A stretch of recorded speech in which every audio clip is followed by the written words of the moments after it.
All right, so a long time coming. It's time for another update. 184.5 is the newest number on the scale.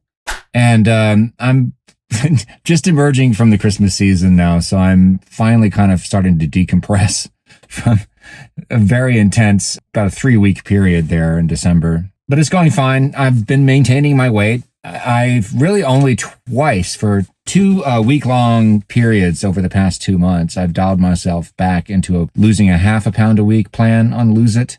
And that went fine. But there have been things going on in my life that have encouraged me to kind of just dial it back up to maintenance, which is where I've been for most of this past year, with great success, actually. As I've talked about on several of my recent videos, I've found that staying at maintenance and trying to aim for a little bit less than maintenance as often as I can has helped me stay on track. It's helped me either maintain my weight or lose weight slowly over time. And then occasionally when I'm feeling like I'm in the zone, putting it back on a steeper deficit to lose a pound a week or so forth. I haven't gone back to a pound a week yet. And I think I don't know at this rate if I will. I think sometimes I may wind up there just because I'm doing so well by staying under the budget that I've set. But that's not a goal. If I get there, that's great. But, I started off at 228 pounds 3 years ago, and I'm now 184.5, as I just said. So I'm just a handful of pounds left for my goal at this point. So as I've mentioned several times in the recent past, I just kind of want to coast, slowly kind of sail into my goal at this point. I'm in no hurry right now. I just want to make sure I don't fall off the wagon and reverse my progress. I don't want that to happen. But I just recently completed my first full year without missing a day on Lose It, of logging food every day. Even though I've been doing this earnestly, using Lose It in conjunction with my Apple Watch, since the summer of 2019, I was missing days here and there. Occasionally I would fall off the wagon and I'd get back on again. It happened for a long stretch in 2020. Almost a whole year I was off the wagon there. And then later in late 2021, I fell off again in the month of November. Then as soon as Thanksgiving season was over, I managed to get back on the horse and I carried it forward there. So I'm up to, I think, 390 days now ish. I forget exactly what it is. I'll throw up a screenshot. Not too long ago, I went back to look at the month of November in 2021, and I'd forgotten how close I came to just completely getting derailed. I had remembered it being just the week of Thanksgiving or the weekend following Thanksgiving that I said, screw it. Because I lost track of all the food I was eating on Thanksgiving and all the leftovers and all that stuff. And I just figured, I have no idea. I'm just going to get through the weekend and then I'll pick it up again on Monday. And that's what I did. And I've been fine ever since. However, what I'd forgotten about is it wasn't just that week. It was almost every week in that month of November up until that point. I had missed a lot of days that month. So it was I was on shaky ground, but I managed to pull myself together. And this past year has been so much easier, even coming through the holiday season. I'm out of it now. Thanksgiving's gone. Christmas is gone. So, we still have New Year's and all that stuff, but the big temptations of the holiday season are already in the past. So I made it.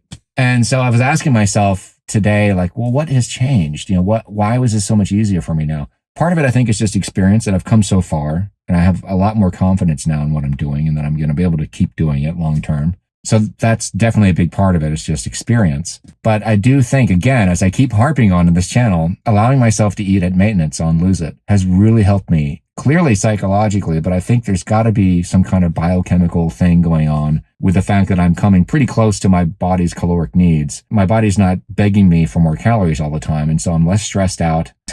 Trust me, I still get stressed out, and I still go crazy sometimes with binge eating, but it's in a much more controlled manner. I refer to it as strategic binging now, which I know is not, that word is going to trigger some people, and I'm sorry for that.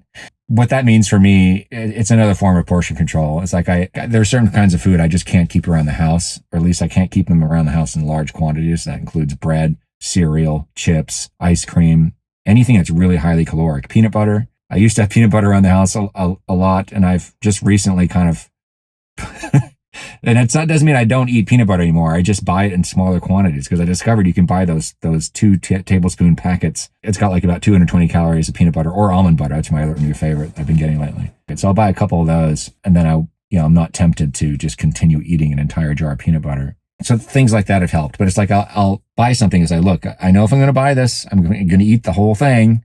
So I have to check to see, okay, Carb Sense tortillas at HEB.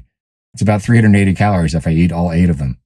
I can handle that. I call that strategic binging. It's silly, but it's one of the things that's kind of helped me stay on track. I get through it and it's fine, you know. And I really, as some people with eating disorders, I mean, real eating disorders. I don't know if I have one. Maybe I have a mild eating disorder, I guess.